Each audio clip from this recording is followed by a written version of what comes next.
Hello, my name's Gary Sellers. Just wanted to do a short intro video actually, because I've been meaning to do this for a while, and I've got a range of other videos, as you'll find out under my name. GarySellers.com is the website. But I just really wanted a bit of fun video, really. All these serious ones I tend to do, um, and people often ask me, about body language, and I'm always really interested. The body. I used to do a lot of talks and potentially 2018, 19, moving forward. It looks like I'm going to be start doing them again actually. So, but yeah, I just thought, well, you know what? Let's have some fun and I don't know. I used to get 60 odd people into a small sort of group, well, a small place anyway. How we all fit. I know I had to stand at one point because there were so many people. I physically couldn't sit down. There was no carpet to sit down on, and I used to really love doing the talks. Where did I get the knowledge? I don't know. Really, I read quite a few books.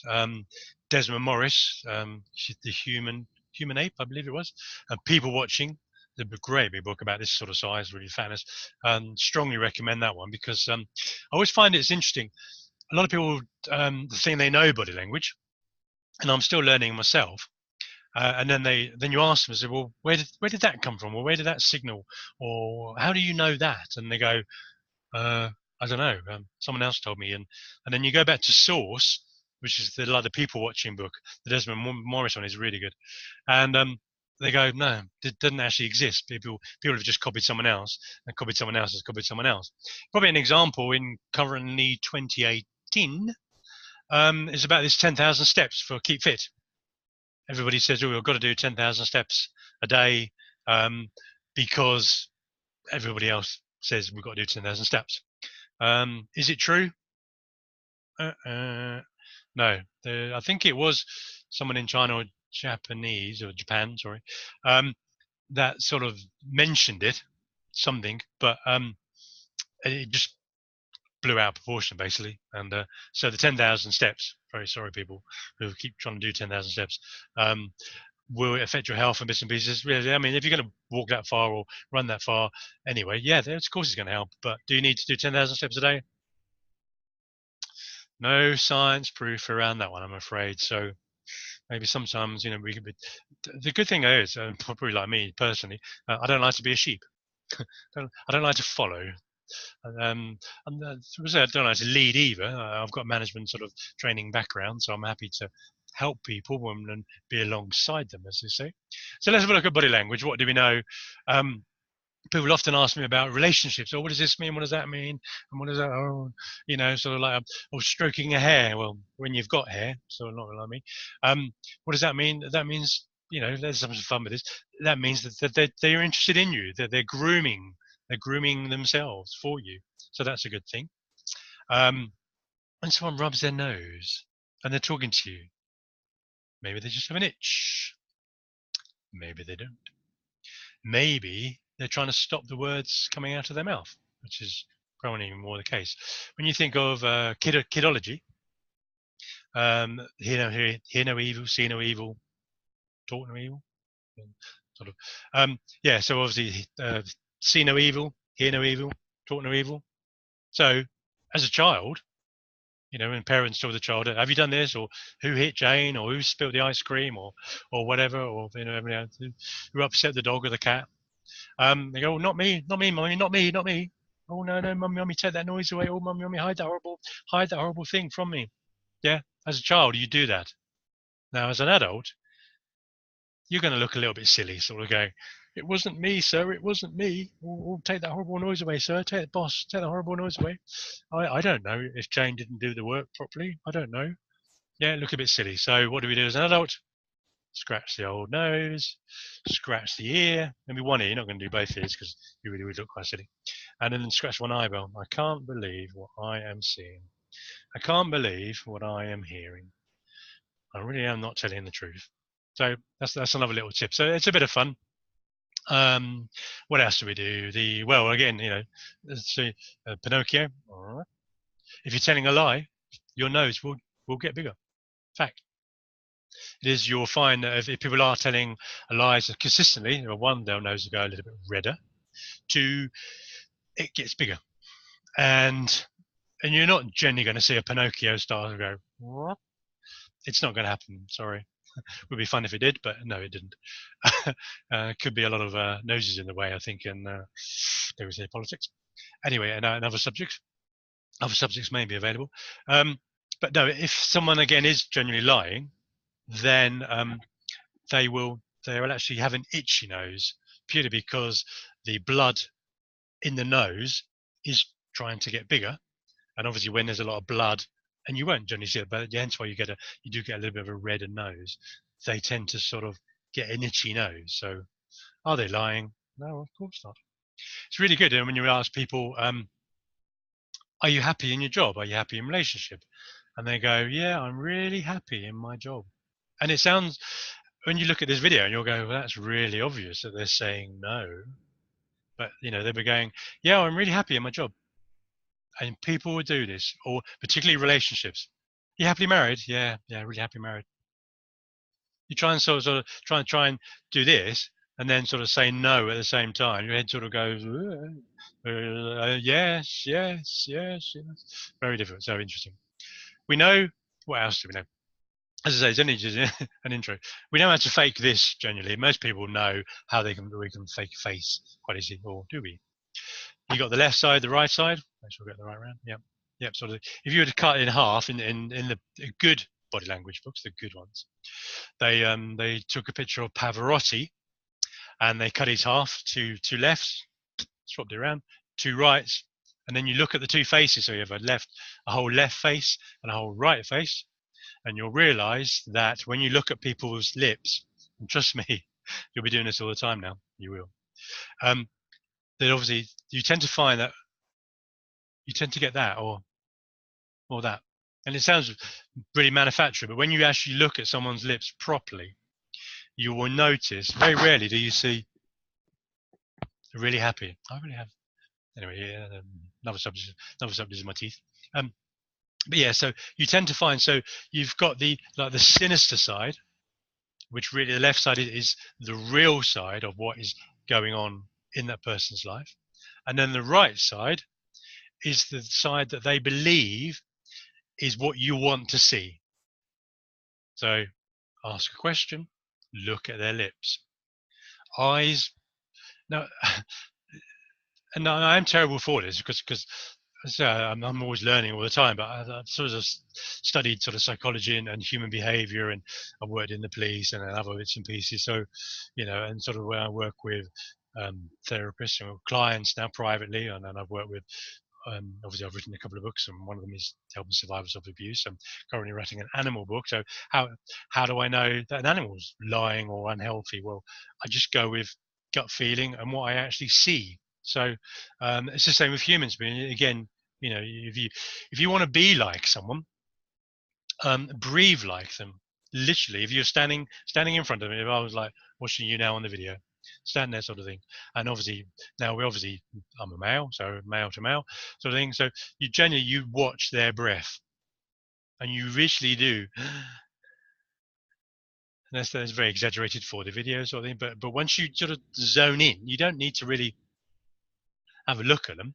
You'll just notice. Now, obviously, with respect to ladies, we know as gentlemen, we don't look at ladies' fronts. So you look at a lady's shoulder while you're talking to them, and you will notice that shoulder will rise and fall, rise and fall. And when you match their breath with you start breathing like them, and it works with male, female, and children exactly the same sort of thing. What you'll find is one, you'll get a warm, fuzzy feeling in the stomach, and then you'll become them, and you'll really get an insight into, and they will go, I really feel like I know you. And it's because you're breathing the way they breathe. It takes a practice, and it's not taking advantage of. Sometimes people say with NLP or even hypnosis, and again, I've studied those subjects extensively, or you can, and yes, you can Google things and so-and-so took advantage of it, or stage hypnosis is all manufactured, and I've worked with Paul McKenna in very early days and blah, blah, blah, blah, blah. Stage hypnosis, for one, going off track slightly, is completely different to clinical hypnotherapy, which is what I do. I have been asked to do stage stuff. very early days, way back in the sort of noughties, that sort of time period. Wasn't for me. Didn't want to go down that road. Didn't want to cross the road. I wanted to help people seriously. So anyway, so NLP, you could hear about good things, bad things about NLP. Brilliant on phobias. Absolutely outstanding. Trauma work, especially when I'm working with sex abuse, so with car crashes, confidence building, major tools. Use corporate wise, and I've used it in management things, coaching, Harrods, Elstree Film Studios, when I've helped top athletes, shall we say, they can run quite fast. And then obviously then they go and win gold and European gold medals actually. And it was only last year actually, 2018 now, 2017, that I actually got to hold a real gold medal. Not only did I hold a gold medal, I had to hold a silver one as well. This was from the girls from the hockey team, Hannah, and actually sort of gave me her gold medal. And so yeah, I'm really sort of proud of that. Anyway, back to sort of just sort of understanding people, and then when people like you because you're reporting, then obviously then people give you gold medals. So what else do we know? Obviously, hands. Hands is a good one. Obviously, now politicians and things. And have you noticed it? If you sort of hold out your hands and go, "I love you," and then you just turn your hands over and you go, "I love you," you'll notice that the tonality of your voice will change. It's really simple, really mad, but it works. So again, if you want people to like you when you're doing a talk or something, make sure your palms are up, because down your voice will be heavier. Simple, very effective. Yes and no, used highly in the police a lot, sort of thing. But when you ask someone true, is it raining? Is it snowing? Did they go left or did they go right? Now all you have to do really is, if you know them or don't know them, but you've just met someone for the first time and you know for a fact they drove here by car, you go, do you remember coming by car? And they'll go, mm-hmm. Yes, I do. Oh, there it is. Did you come by snowmobile? Yes, I come by snowmobile. So you've now got a definitive answer of what is a yes and what is a no. You can ask them a couple of simple questions. Is it a blue sky? Is it a Monday or Tuesday? Are you here for the conference? Et cetera, et cetera. We as police used to say, have we taken drugs before? Maybe. Yeah, so it's sort of, yeah, so anyway, but yeah, so once you get an inkling of where their yeses or where their nos are, you can do. NLP point of view, if they look up, obviously visual cortex are accessing a picture. It's a picture remembered, or it's a picture made up. So you're looking up here. If people look into their eyes, and this is really, for me, massive, huge language, like the verbal stuff you're hearing. 7%, not even worth talking, really not. So 93% body language. That's where you want to be at, I'll tell you. So anyway, so visual, look up, left, right, real picture, fake picture. Look to your ears, really heard it on this side. Gossip, made it up. And then down to the bottom, then obviously internal dialogue, positive and negative feelings. So obviously the positive and the negative feelings live in the same place. That's where you need to sort of understand that a little bit more. So you're looking into that a lot more. If someone's looking down, now obviously sadly suicide rates are going up. 2018, and I lost a good friend in at Christmas this year actually in 2018. Someone I used to work with medically as well, and hi out to you. If they look down, obviously, or anyone looks down, then obviously then they will access negative emotions. And if you want to see someone who's not very confident, they will always be looking down all the time when they're talking to you, and they won't be able to look up. Now, and obviously when I work with, and I do specialize in helping survivors of sexual abuse, but obviously when they tell me their story, or they don't actually need to tell me their story, but they can play a movie out in their mind, then I get them to look up and then play that movie of that abuse night, week, or 10, 20 years, some cases, in their mind. But what happens, and this is the body language thing, and this is a real gem. This is a real sort of, this is a nugget. This is worth watching the video just for this one alone. What happens if they access that picture and they're not describing it to me because I don't need to know, but I know they're accessing it. But because they obviously feel bad because of the emotion, they're going to look down. So they're trying to access a picture looking down. Doesn't work. It's very critical that they keep any trauma. And when you work with, or if you work with people that have had car crashes, I've worked with quite a lot of people, the major car crashes and things, or any bad events. And it doesn't have to be, they would say sex abuse all the time, but or car crashes, but any could have got bullied. We live in the world of bullying nowadays, don't we? And I've been bullied myself. So yeah, so what you do, obviously, they play out, and it's called an NLP phobia cure, which is one way of doing it anyway.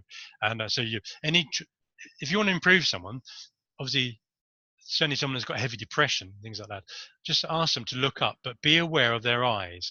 The minute they start looking down with their eyes, not their face, because if they do this and then sort of just do that, it's not really the same. They have to really look down or look up. And that's really critical. So you want to see a better future, look up. You want to feel bad about yourself, look down. Okay. You'll notice this in films, and this is quite a known sort of film fact as well. And I've worked in a lot of theatres and stage crew and things like that. And I actually, you might have heard of the little theatre play called Phantom of the Opera. The stage manager, or even director actually, she come and in this very room spent 7 days, her and her friend, learning NLP. So they could, this was the NLP practitioner, so they could actually go back to the London Theatre and work with literally the Phantom of the Opera stage crew, stage principals, and build their confidence and give them techniques to perform on stage once or twice a day. And for the many years that the stage, the Phantom of the Opera and Opera 1, Opera 2, and has continued and still continues to, or one of them does anyway now. And I actually saw both of them actually. But so you just never know really. What else do we know? Oh, there's loads. I mean, feet. Obviously, they were back to the face. As I say, this is really only a taster, a little snippet. I was saying, this is a short video. You can add the feet. So you can add your feet. You can lie really on your face. Obviously, the lips and things difficult, eyes more difficult, body language also. All of a sudden, the face is not quite as people think, and they can do that.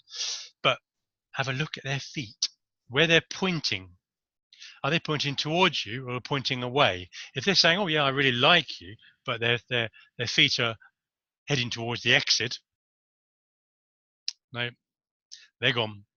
So things like that. So whether they're cross-legged, uncross-legged, mirror matching, and things like that. If I'm looking at you now and sort of thing, and you're doing this exactly in a mirror, your friend is doing that, then obviously that is mirroring, isn't it? Because literally I'm looking in a mirror and that hand. But if I'm looking at a mirror, but your friend is doing this, really pretend this hand is not here, sort of thing. So therefore it's different. You're not quite the same. So so mirror matching, and then you can really sort of look at that as well. So there is very much where could we go with this? Cause and effect, body language again, cause and effect, massive, huge big one on it. I do love a good illness and things like that. So and I take your illness obviously very seriously, and I sad I haven't, and I jest I don't jest at all with subjects like cancer and AIDS and things. I did work with HIV actually in central London as a personal trainer in Tottenham Court Road actually for 1.5 years, and I have worked with a few cancer patients, and I nowhere near obviously a cure or anything like that, but certainly cancer patients, pain management. The HIV guys, I used to take them out to Primrose Hill actually, and we used to work out literally it's a nice gym over in central London, Primrose Hill, and I learned a lot about them as well. So that completely sort of not quite sure, and cause and effect. Very much. When you look at people's illnesses, and any illness, for me, illness is a condition that we're unhappy about something in the body. So an example, a lighter example would be eczema and things like that. So a lot of people have eczema on their skin, elbows, and things like that. And what is eczema? When you look into it, it's stress related. And where does the stress come? It comes and it links back to the spine. And what does a spine do in a body? If you had a spine, or if you were spineless and your body didn't have a spine, then obviously you'd flop over, wouldn't you? So, but if you've got a spine, then obviously that's a support system. So if you haven't got support, you're going to get stressed. If you got stressed, if you've not got no support and you've got stress, could lead to eczema. So reverse back. If you had more support in your life, you'd be less stressed, your eczema would go. I'm not into these pills and potions with eczema. A lot of people say, just put a cream on it and it'll go away. No, because you're putting a cream on your hand. What's it doing? Pushing it back into the thing. We have illnesses and conditions that obviously this come out for a reason. If you were running along, I love San Francisco. If you're running along San Francisco Beach and the beautiful waves and the red bridge, or technically it's actually painted orange, and everything is wonderful, then it's pretty likely you're going to have your health is going to be excellent. But if you haven't got, if you're not running along San Francisco Beach, and you're really miserable and you're being bullied and you've got no job and no money and your stress and strains affecting you, then obviously then conditions will come out. And really, and I see this with animals a lot as well. It's very much cause and effect of you find, and I know this for a fact, when I work with humans, obviously their illness manifests on the animal, and then they come to me and say, oh, my dog, cat, horse, has got something wrong with them. I go, you're manifesting your illness onto the animal, you get better, your animal gets better. Fact on the work I do, and they do change. So that's a good thing. But yeah, I just really wanted to. I mean, it's just waffling on about body language, but it is fascinatingly interesting, and it's like a couple of more snippets before I go. So the left or right-handed, up until basically almost like 11, 12. You are ambidextrous, as they call that. Yeah, left or right, very much. You can actually do the same on both hands. It's only really when we go to school, the good old teachers, a lot of good teachers out in the world, then they start saying, well, you're not writing properly, or the answer, this is a classic one as well, actually. So bearing in mind visual, as we said, looking up, down, feel bad, auditory, ears. When they say how many times did you hear the teacher go, the answer's not on the ceiling? Well, science says it was actually on the ceiling because you're accessing the visual cortex. So there we go. So left and right. So people at school, because we couldn't write, we started to take sides, whether we're left-handed or right-handed. Left-handed people, 10% of the population, blah, blah, blah. For me, a prime example of you can still sort of retrain the brain and brain training and things like that. Not enough science around that. Sold a lot of products, but not enough science around it. Use it till you use it, like anything with a muscle from a personal trainer qualification. And I know this, I obviously did do the personal trainer qualification in central London a few years ago, actually, and then I went on to GP exercise referral and things like that. So use it or lose it. And I have, again, eyes, huge, massive. I've done a lot of work on eyes. I've done eyes workshops, and I've studied eyes, how you can improve eyesight. And I've literally absorbed what little information there is around the world, and I've been on the workshops of all the, I would say, famous people that do have an understanding of working with eyes, and they all basically say the same stuff. It's Aldous Huxley, I believe the book was I Can See, I've got it, 1954. I still must open it and read it one day. And it's basically the eye is a muscle. If you don't use, you basically use it or lose it, sort of thing. And I know eye conditions, eye operations, and my mum and my brother actually, I've both had the eye operations to improve their eyesight naturally. You do tend to get a polo effect, which doesn't really appeal for me. If you tell yourself you can't see, the brain doesn't understand negatives. That's another body language tip. Talking to someone today about that. And obviously, so again, and I'm doing this really quickly, and it's a bit of a jest video. So it's just pretty off the hoof. It's just the awakening, some of the stuff that I remember and I use all the time, and blah, blah, blah. So the brain does not understand negative. We all have negative thoughts, and trust me, I'm no angel. I may have therapeutic sort of lovely water scenes and nice little candles here and chakra charts here and things. Sorry, but if you don't, we have negative thoughts. So any brain can only understand one thought. So any thought, it just does what you think it's about. So if you have a negative thought, obviously it will just it will just give you and more of the negative thoughts that you're trying to get away from. So remain positive where possible. As the BBC series many years ago, and I wish I could find it again, called "Fake It Till You Make It." So fake a real life, and then you'll get that real life. But if you've got any negativity, then you positively get more negativity in your life. So things like that. So I think I've lost my subject, which is normal for me. Where are we going? So yeah, and then if you want to know more about the neuroscience quantum mechanics, which is obviously how the energy works and how your brain works, brilliant film.